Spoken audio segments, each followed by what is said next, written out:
All right, we are back with Patrice and Colin. So let's start off with this very controversial thing that's going on right now. The DNC is sniping back at the candidates like Tulsi Gabbard and others who are complaining that they didn't make the debate. Let's remember that, you know, the DNC basically, like with the hand of God, just decides which polls count and which polls don't. And I think people are rightfully very upset, especially Tulsi, because she's been such an important voice on the stage. With the DNC spokeswoman, Sochi responds, there have been 21 qualifying polls, that is 21 opportunities to reach 2% in 4 polls. That is not hard. Now, of course, Colin, that depends on which particular polls that they count. I mean, do you think that Tulsi Gabbard and some of these other candidates have a point when they're upset about these debate standards? Look, I think at some point in time you got to whittle the field down, right? Like you either qualify or you don't. We don't go through 100 Olympic trials. You either make it in the first 3 trial runs or you don't. And that's where we are. And, you know, whether or not it's fair, I think, can be debated. I think they have had time and resources to make their case, and they haven't gotten above 2%. But it's still pretty early. I mean, it's still, you know, we haven't even hit Labor Day, and we're already whittling down the field.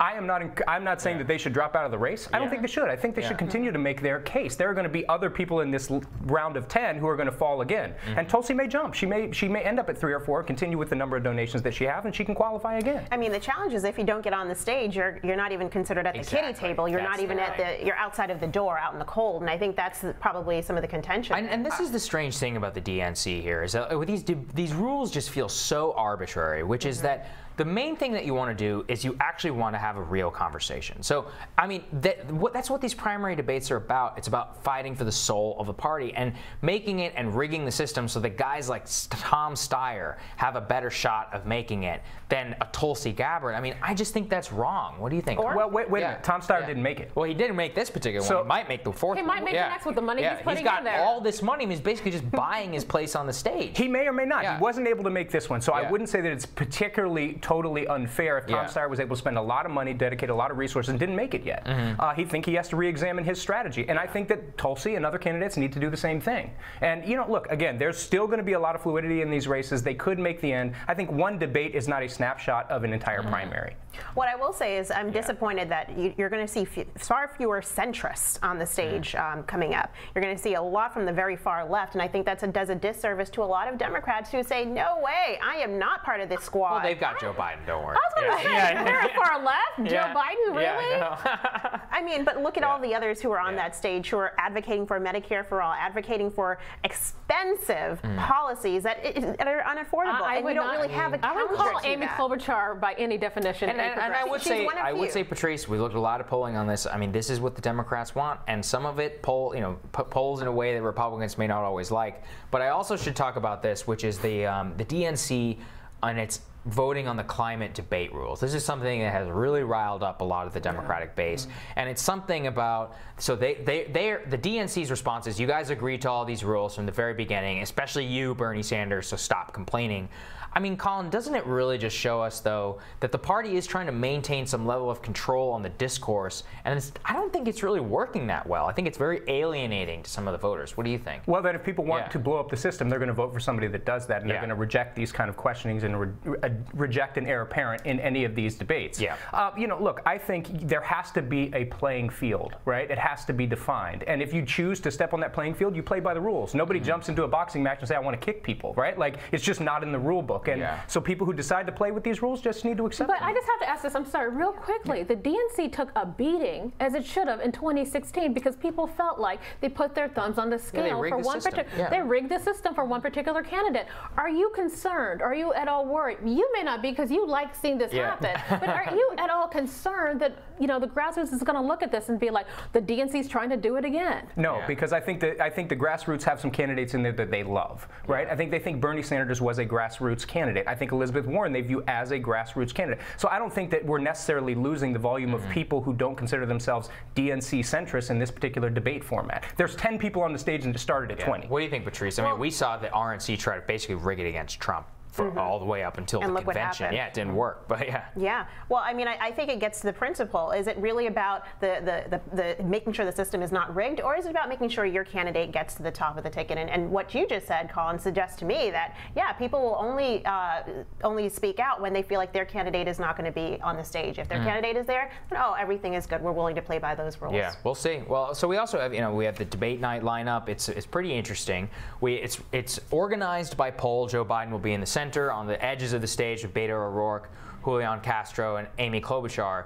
What I'm actually looking at is Andrew Yang and the fact that he made it onto the stage. I mean, we were just talking with the Hill's editor-in-chief, Bob Cusack. He's talking about how not that many people are paying attention to the debate. If there's anybody who can have a true breakout moment, somebody who's, he's basically starting off from a lower position of name ID than any other candidate. This is somebody who really could move the conversation in an interesting way. What do you think, Colin? I think Andrew Yang has the opportunity. Look, anybody still has the opportunity to have a breakout moment. I think predicting that it will be Andrew Yang is probably a fool's errand to some extent. I think there are some other candidates on the stage that need a breakout moment and have that. I think it's going to be based on who's not told their story and who is the American public not really familiar with what. A person like Julian Castro, who fundamentally represents the American dream, if he were to tell that story and get that out there, I think he'd have a lot of people say, okay, that makes sense to me. Republican or Democrat, he came here, he made his family came here, and he made his way by working hard, and that's what people want to see. Yeah. What do you think, Patrice? I'm going to disagree with the Castro comment, just because I think immigration is going to be a huge issue. Considering that one of the moderators is going to be from Univision. Sorry, but so I think immigration is going to be huge there.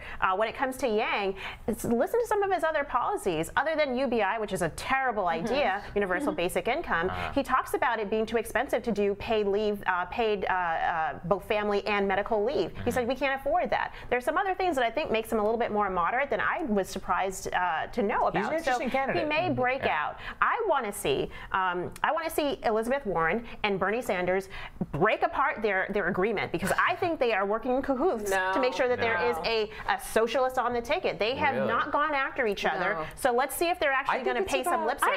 I don't think that they really can, because they are so similar in some ways. I would like to see, and I think a lot of people want to see, Warren versus Biden, because she's really come up in the polls, but there's still that electability question that surrounds her. I want to see Bernie and Warren take on Biden, because that is the central battle of this campaign, right? It is that those two progressive vision. Listen, there's a battle within progressivism over how Bernie and Warren would go about doing this as president, but their fundamental vision, they share a lot of the same conclusions versus Biden's sharing of the conclusions. That's what I want to see, Colin. I tend to agree with you. Look, and I said this, when we first started talking about this a couple of weeks ago, you're not going to inspire people by saying we're going to make something 10% better. And some of the healthcare argument that Joe Biden is making, that we understand across the board is a major concern in this election, isn't that inspiring? You say, yeah, we did Obamacare and it was good, we're going to make it a little bit better, we'll go back to it. And then other people in the race are saying something that I think is fundamentally inspiring, whether it's Elizabeth Warren or Bernie Sanders, say, hey, what about a world where you didn't have to worry about healthcare anymore? What if you were a business where we took that off of the part of your payroll that you have to worry about? And I think this is a fundamentally good argument that's inspiring. Final thoughts, Patrice. Except that is like a world where there are unicorns flying in through the air because of the cost. And I think Joe Biden would be smart to go after them to say, well, how are you going to pay for $50 trillion estimated Warren's policies? And they have not had any pressure from the media or from other candidates asking them those tough questions. Well, there must be a whole lot of unicorns in France and Spain and the United Kingdom and all the other places that have some version of socialized medicine. They also are not as big or as large or as diverse as the United States. Are we the best country in the world or not? If we are, then we can do it. We're not going to solve the Medicare debate today, but thank you guys so much for joining us. Really appreciate it. Thank you. Next week on Rising, we get the latest update on how the 2020 candidates are doing in the Granite State. And YouTuber Kyle Kalinsky shares his thoughts on all the news that will inevitably happen over the holiday weekend. Thanks for watching, everybody. Make sure that you hit subscribe. And thank you, Deshandra, so much for joining us. It was a pleasure. Thank you. Yeah.